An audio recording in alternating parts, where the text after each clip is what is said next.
आज हम जो खीर बनाने लगे हैं उसके अंदर हम ना किसी किस्म का खोया इस्तेमाल करेंगे, ना ही किसी किस्म का मलाई का इस्तेमाल करेंगे और ना ही इसके अंदर किसी भी तरह का मिल्क पाउडर यूज़ होगा। और ये इतनी मज़ेदार टेस्टी बनकर तैयार होती है। अगर आप एक दफ़ा इस रेसिपी को देखेंगे, ट्राई करेंगे, तो आप जब भी खीर बनाएंगे आई एम श्योर कि आप इसी रेसिपी की तरह के ट्राई करेंगे। तो आपने वीडियो स्किप नहीं करनी, फुल वीडियो वॉच करनी है और जल्दी से मेरे चैनल को सब्सक्राइब कर लें और बेल आइकन को प्रेस कर लें ताकि आपको भी इस तरह की इजी और मज़ेदार सी रेसिपीज़ देखने को मिले। अस्सलाम वालेकुम, welcome back to my channel Mahvish lifestyle. तो क्या हाल चाल है आप सबका? उम्मीद करती हूँ ठीक ठाक होंगे। तो आइए जल्दी से रेसिपी को स्टार्ट कर लेते हैं। इधर मैंने 1 लीटर के करीब पानी लिया था, उसके अंदर मैंने ऐड कर लिए थे 1 बाउल राइस। इन राइस को मैंने तकरीबन 1 से 1.5 घंटा इनको भिगो कर रखा था ताकि अच्छे से नरम हो जाएं। और मैंने किसी किस्म का इसको पीसा नहीं है, कुछ भी नहीं किया, इनको मैंने ऐसे ही ऐड कर लिया है। ये सुपर बासमती के चावल हैं, उनको मैंने अच्छे से धो के, लेकिन ये चावल जो मैं इधर यूज़ कर रही हूँ वो न्यू चावल हैं, पुराने वाले नहीं हैं।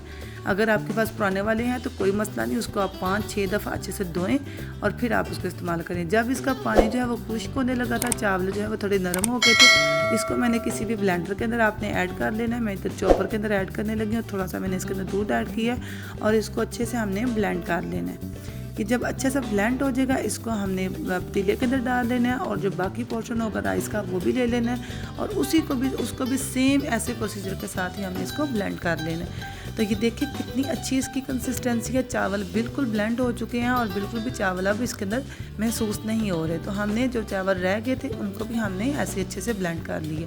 ये जी देखिए चावल इस तरह के अब ब्लेंड हो गए हैं। इसके अंदर अब हम 1 लीटर के करीब जस्ट दूध इस्तेमाल करेंगे। जो टोटल दूध इसके अंदर इस्तेमाल हुआ था वो 1.5 लीटर के करीब इस्तेमाल हुआ था। मेरे पास 2 लीटर दूध था और मैंने इसके अंदर 1.5 लीटर इस्तेमाल किया है। किसी किस्म की मलाई नहीं इस्तेमाल की और कच्चा दूध भी नहीं है, बल्कि ये दूध मैंने पहले बॉयल किया था, इसके ऊपर से मैंने मलाई उतार ली थी। अब इसके अंदर हमने ऐड करना है 1 पैकेट मेरे पास था गाला बिस्किट का था और 2 ब्रेड के स्लाइसेस पड़े हुए थे। उनको मैंने जो है दूध थोड़ा सा डाल के अच्छे से ब्लेंड करके इसके अंदर ऐड कर लिया था। इसका टेस्ट इतना इन्हेंस हो जाएगा, इतना मज़ेदार हो जाएगा। आप जब भी ये रेसिपी ट्राई करेंगे आप ज़रूर इसको ऐड करके देखिएगा। अब हम क्या करेंगे, शुगर को हमने ऐसे ऐड नहीं करना। हमने एक पैन लेना है, उसके अंदर थोड़ा सा पानी ऐड करना है और शुगर हमने पूरी नहीं ऐड की। मैंने 1 बाउल जो है शुगर का ऐड किया है, बाकी मैंने 1 बाउल शुगर का रहने दिया। इसको हम अच्छे से जो है ना कैरमलाइज़ कर लेंगे। जब इसका कलर अच्छा सा डार्क ब्राउन हो जाएगा तब हम इसको इसके अंदर ऐड करेंगे। अगर हम शुगर को ऐसे ही ऐड करें बगैर कैरमलाइज़ किए तो उसका टेस्ट जो होता है वो बिल्कुल अच्छा नहीं आता। आप जब भी ऐड करें आप इस तरह करके करेंगे तो आपकी जो खीर है या फिरनी है उसका टेस्ट भी बहुत अच्छा आ जाएगा और उसका कलर भी माशाल्लाह बहुत प्यारा बनेगा। तो अब हम इसको इधर पका लिया था और इसको ऐड कर लिया था।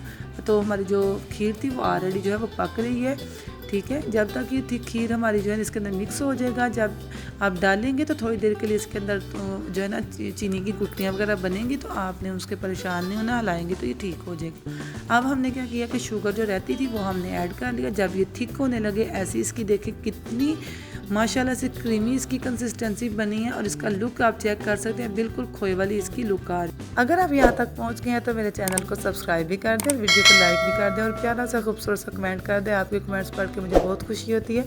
तो यहाँ पे हम इसको गार्निश करने लगे हैं जो है आलमंड्स के साथ और साथ हम थोड़ी सी कोकोनट के साथ इसको गार्निश करेंगे। आप अपनी पसंद के किसी भी नट्स वगैरह के साथ आप इसको डेकोरेट कर सकती हैं, आप गार्निश कर सकती हैं। तो ये देखिए जिसकी फाइनल लुक माशाल्लाह ये बहुत मज़ेदार और बहुत खूबसूरत बनकर तैयार हुई थी और इसका टेस्ट भी माशाल्लाह बहुत अच्छा है। अपना फीडबैक ज़रूर शेयर कीजिएगा। इंशाल्लाह मिलते हैं नेक्स्ट वीडियो के साथ। अपना बहुत सा ख्याल रखिएगा, दुआ में याद रखिएगा। अल्लाह हाफिज़।